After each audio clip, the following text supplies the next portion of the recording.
Sa unang araw ng Oktubre ay nagluksa ang mundo sa aksidente pagpanaw ng mga estudyanteng sakay ng isang bus doon sa Thailand.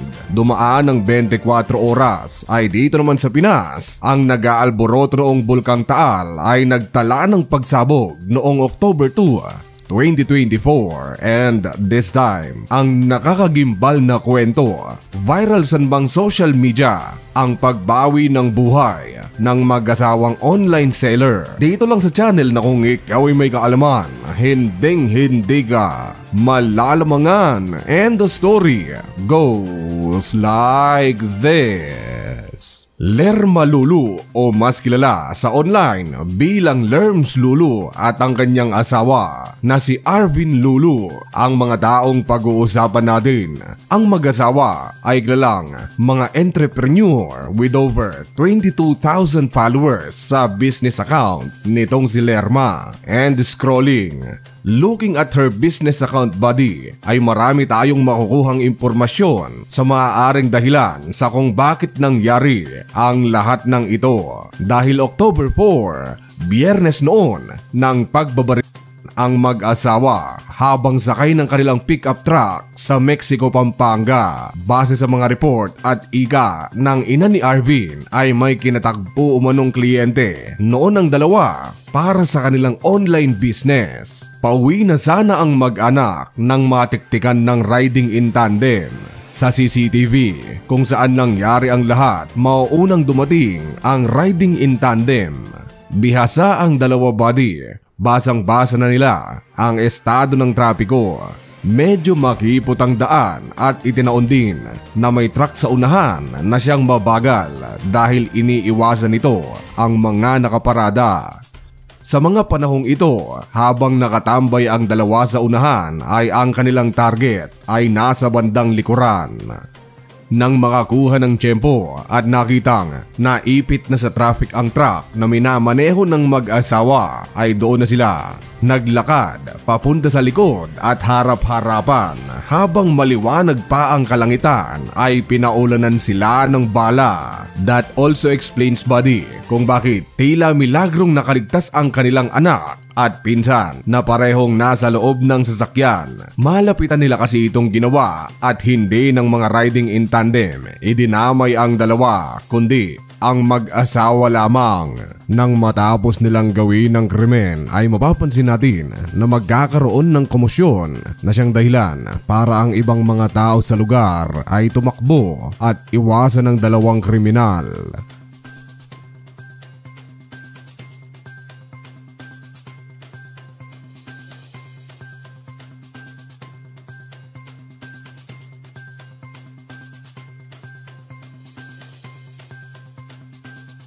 At ayun basically buddy, ang nangyari at andito na tayo sa parte ng video kung saan gagawa tayo ng investigasyon sa kung ano ang dahilan kung bakit may taong gusto na mangyari ito sa kanila. Una nating pag-usapan ng kanilang business account. Dito makikita natin ang iba't ibang mga produkto na kanilang ibinebenta sa online.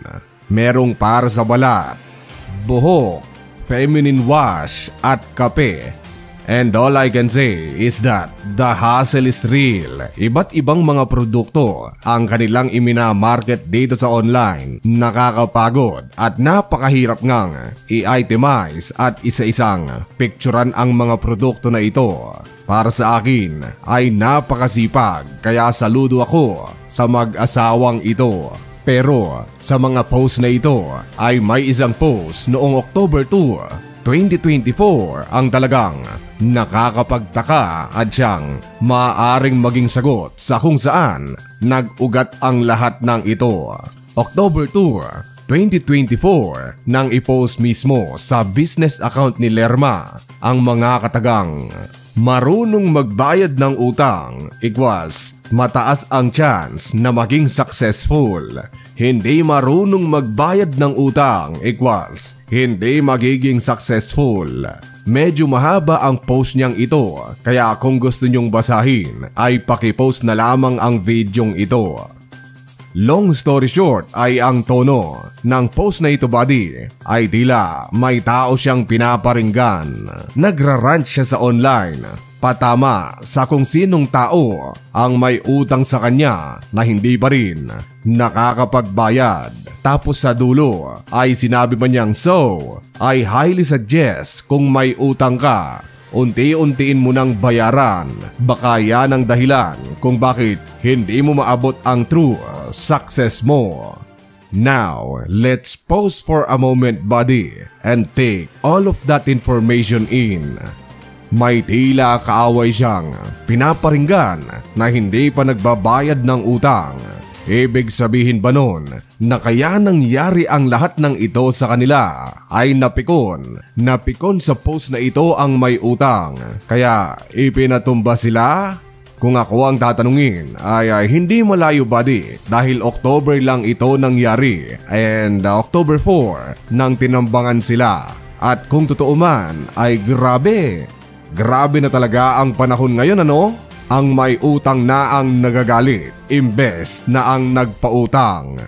At hindi pa tayo dyan matatapos dahil kung iisa-isahin, titingnan mo ang mga post sa business account nitong si Lerma, ay makikita mong paminsan-minsan ay nagbabahagi siya ng mga litrato ng kanilang masaya at masaganang pamilya, mga bonding moments. Minsan kumakain sa labas, nagpupunta sa park, kumakain sa mga mamahaling restaurant at alahas sa kanya mismong page. And if you combine all of that information, buddy, na kung yung pinaparinggan niya sa kanyang post ay hindi pa rin successful at may utang pa sa kanya samantalang silang mag-anak ay maganda na ang buhay, ay we can all agree na maaring bukod sa may utang ay inggitera o inggitero pa ang mastermind ng lahat ng ito. At kung sakali man, buddy, na totoo ang lahat ng mga sinasabi ko ay pambihira, ikaw na nga ang may utang tapos ikaw pa ang may ganang magalit. You see, dalawa ang aral na matututunan natin sa videong ito. Unang-una ay iwasang i-broadcast ang mga successful stories at masasayang mga moments ninyo na mag-anak. Kasi if you think of it, ay hindi lahat ng inaakala mong friends dito sa online ay totoong natutuwa sa kung anuman ang narating mo sa buhay. Ang iba ay pasimpleng nilalamon na pala ng inggit. Tandaan na ang pagiging inggitero o inggitera ay walang lunas kasi ang tanging makakagamot lang sa kanila ay ang pagbagsak ng kung sino man ang kanilang kinaiinggitan.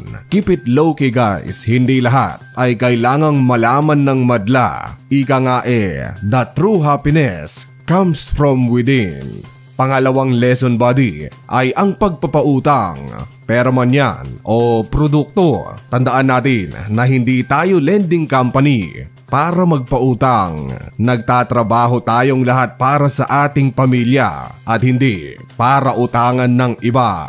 Sasakit lang ang mga ulo natin. Tayo na ang nagpautang tapos pag sisingilin mo sila ay sila pa ang galit at pag kinulit mo ay ikaw pa ang magiging masama. Kesyo, hindi ka daw nakakaintindi, hindi ka daw makapaghintay na magbayad siya, ikaw pa ang mag-a-adjust o kung ano pang mga rason para yung ipinautang mo ang biglang siya na ang magagalit sa iyo. Gayong ikaw na itong nagmabuting loob, ikaw na itong ginawang collateral ang matagal niyong pagkakaibigan, tapos sa huli ay ang utang pang ito ang maaring makasira ng lahat. And that's it for today's video. Maraming salamat sa walang sawang suporta. And as always, thank you so much for watching. Goodbye.